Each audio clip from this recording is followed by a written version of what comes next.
Impacting culture for Christ. We each came here drawn in part or in full by that statement. And the question that we keep asking, we have discussions about it all the time, is how do we do that? Is it with subtlety? Or is that an excuse to hide the truth? Is it with directly Catholic media sprinkled with the blood of the saints and Christ himself? Or does that turn people off? Is it serving others? Or is that a fancy way of using them? How do we really do this? What is our story to be? We've all learned that what our hero wants and what our hero needs are often very two different things. And unfortunately, we, the hero in our own story, doesn't even know the things that we need. We just know what we want. So what do you want? I came here wanting to tell my stories, create new ones, make them come to life. Has that happened? No, not the way I wanted to. In our first couple of weeks, we all gathered in Scoggins' thesis class, and we were asked to pitch ideas. We had no idea really what pitching meant. We later had 2 quarters later, we had a whole class on it. We finally learned what that meant. But we would throw out ideas. I would throw out an idea, shot down. Throw out another one, shot down. Throw out another one, shot down. We were very quickly learning the Hollywood method, how to take rejection. Then a couple of us said, you know what? We're going to go and do our own thing. We started working on our own independent project. The script I wrote was rejected, for good reason. But on this shoot, I learned what it meant to serve others by watching my fellow MBAs, serving a story, not your own. Serving actors and crew out in the hot Texas sun, shooting from sunup and well past sundown for 16 to 20 hours a day. The kindness in a moment. Can I get you some water? How can I help you? You see, a lot of times we talk about impacting culture for Christ and we see Hollywood as the obstacle. Hollywood, Lord of Destruction, hope smasher, dream killer, purveyor of souls. Hollywood, the big studio putting out our mindless, irreverent fare. We want to go there and make an impact, change the world, but we fail to recognize our own hubris. I want to be top dog. Don't get in my way. The Hollywood that needs to change is ourselves. The culture to impact is the culture of our own life.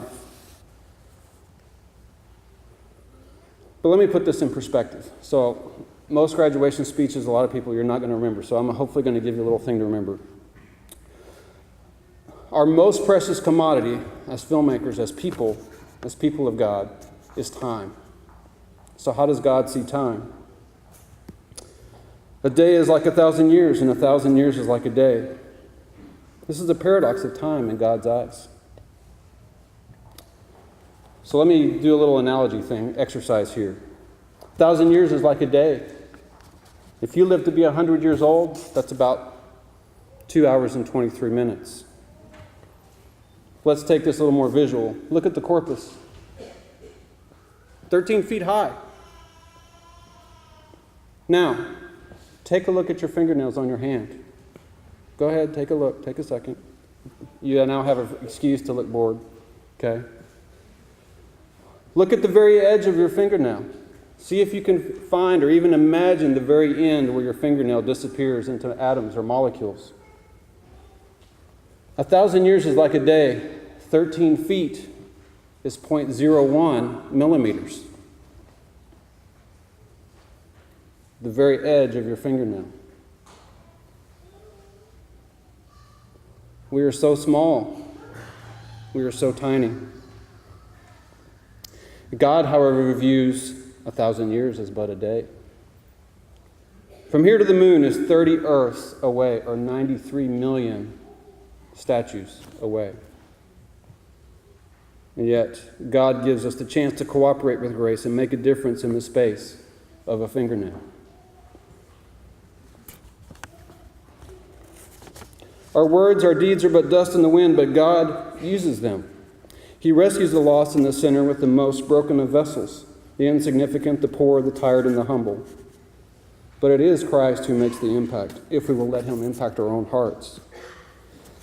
Will we put childish things away and purpose ourselves to follow him, to speak into eternity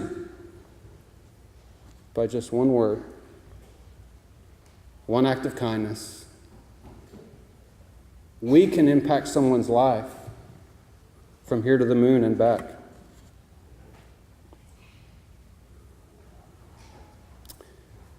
Just remember that the greatest gift we can give God, because we can never fully return our love to him, as one of the saints has said, the only way we can really return our love to Christ is by giving it away to our neighbor.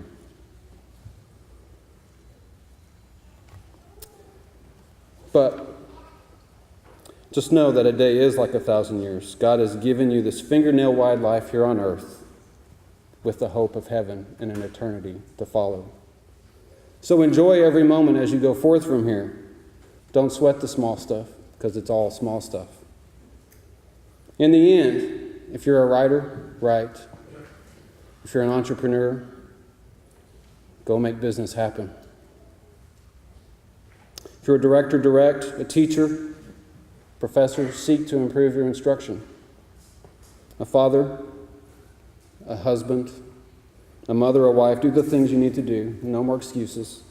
God has given you his grace, his Son to touch our lips every Mass we go to, his Spirit to dwell within us, an adoption that makes us our Father's children. God bless you, and thank you.